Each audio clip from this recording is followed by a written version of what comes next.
ये कहानी है एक ऐसे इंसान की जो आज से 10,000 साल पहले मर गया था और आज से 10,000 साल पहले वो एक बहुत ही ज्यादा पावरफुल पर्सन हुआ करता था। पूरे कंटिनेंट में उसका दबदबा था और लोग उससे काफी डरा करते थे और उसकी इज्जत करा करते थे। वो बुरों के लिए शैतान और लोगों के लिए मसीहा था। उसके पास एक ऐसी चीज थी जो यूनिवर्स की पावर को होल्ड करती थी, जिसका नाम था जूसियन स्क्रोल। और उसी जूसियन स्क्रोल की वजह से लोग हमेशा उसके पीछे पड़े रहते हैं। एक दिन उसी फाइट में वो मारा जाता है, लेकिन जूसियन स्क्रोल उसकी सोल को अपने अंदर कैप्चर कर लेता है और फिर 10,000 साल बाद उसकी सोल एक ऐसे इंसान में जाकर बसती है जो कि अपने सिटी का सबसे बड़ा ट्रैश होता है, जिसे सब लोग ट्रैश मुयून के नाम से जानते हैं। और कोइंसिडेंस की बात तो ये होती है कि उस पर्सन का नाम भी 10,000 साल पहले मुयून ही होता है। तो शुरू करते हैं इस यूनिक फैंटेसी और जर्नी से भरी हुई एक एक्शन सीरीज को, जिसका नाम है सुप्रीम गॉड एम्पर उर्फ वू सेंग शंगडी।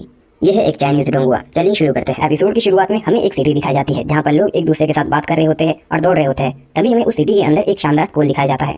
अरे ये क्या, बात तो खत्म हो ही नहीं थी। ये है हमारे स्कूल के टीचर जिनका नाम है मुयुन। इन्हें अभी अभी बच्चों के हाथ से चौक पड़ी है और अभी ये सोच ही रहे इनके साथ हुआ क्या। तभी एक स्टूडेंट बोलता है, तुम जो सच में खतरनाक हो, तुमने सीधा उसके माथे पर स्ट्राइक किया। तभी एक एक करके उस सारे स्टूडेंट को दिखाया जाता है। अभी उस टीचर को भी दिखाया जाता है जो खुद में ही बड़बड़ाता है, मुझे किसने बचाया, मैं तो पहले ही मर चुका था।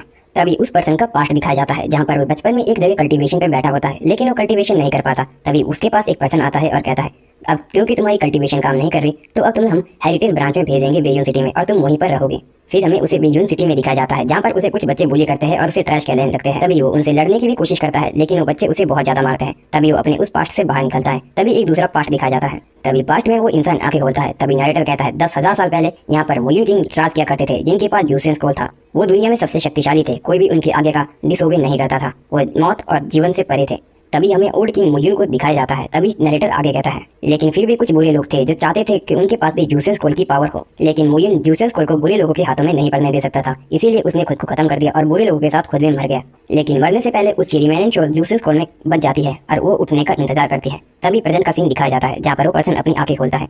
तभी उस पास से बाहर निकल के सोचने लगता है, मैं इस बॉडी में कैसे आया, मैं तो बहुत समय पहले ही मर चुका था और ये क्या चीज है। अपने उस पास्ट की वजह से उसके सर पर दर्द हो रही थी। तभी वो वहाँ पे उन स्क्रोल्स को टेबल पे ठीक करने लगता है। तभी बच्चे उसमें चौक मारने लगते हैं, लेकिन मुयुन उनके हर एक हमले से आसानी से बच रहा होता है। तभी मुयुन सोचने लगता है, कोई स्क्रोल को ऐसे कैसे रख सकता है। तभी मुयुन उस पर्सन की बॉडी से बात करने लगता है, अब तुम चिंता मत करो, हम दोनों एक ही है, अब तुम्हें फ्यूचर में कोई भी डिसरिस्पेक्ट नहीं करेगा।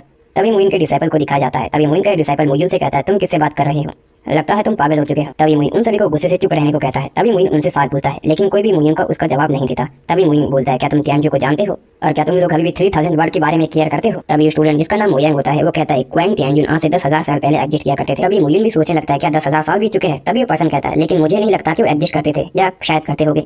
तभी मुयुन सोचने लगता है, उन एशियन चीजों के लिए तो ये वर्ल्ड में सिर्फ एक अलग झपकाने के बराबर ही है।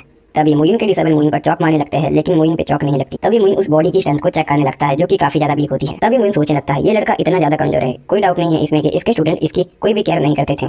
तभी मुयुन कहता है, हम अब पढ़ाई शुरू करते हैं। तभी वहाँ से एक लड़की उठती है। तभी वो मुयुन से एक अल्केमी का सवाल पूछती है। तभी वो मुयुन से पूछते हुए कहती है, बच्चे ये नहीं समझते, लेकिन आप डेड ग्रास को क्यों ऐड करते हो परफेक्ट बनाने के लिए। तभी मुयुन सोचता है, अल्केमी, लेकिन ये तो इतना ज्यादा मुश्किल नहीं है। और ये एपिसोड यहीं पर खत्म हो जाता है। तो गाइस क्या होगा मुयुन का, क्या मुयुन इसके सवाल का जवाब दे पाएगा। हालांकि मुयुन को ये सवाल मुश्किल नहीं लग रहा है। और क्या मुयुन इस बेचारे मुयुन की जिंदगी बदल पाएगा, क्योंकि इसकी सिटी में कोई भी इज्जत नहीं करते, इसको एक हेरिटेज ब्रांच में भेज दिया गया है। और जिनको नहीं पता, हेरिटेज यानी कि नीचे की ब्रांचों में भेज दिया गया है, यानी कि किसी ऊपर की ब्रांच का था और जिसके कल्टीवेशन न आने की वजह से इसको बाद में उजाड़े में कहीं भेज दिया गया है कि भैया तू जब कल्टीवेशन सीखेगा तब वापस आ जाइयो। बाकी देखते हैं किंग मुयुन अब आ चुके हैं मुयुन की बॉडी में, तो क्या किंग मुयुन इस मुयुन की जिंदगी बदल पाएंगे। और अगर आप इन सभी सवालों के जवाब जानना चाहते हो और इस इंटरेस्टिंग सी स्टोरी को सुनना चाहते हो तो चैनल को कर दीजिए सब्सक्राइब और नोटिफिकेशन बेल को ऑल पे सेट। बाकी मिलते हैं अगली वीडियो में, तब तक के लिए टाटा, टेक केयर और बाय बाय।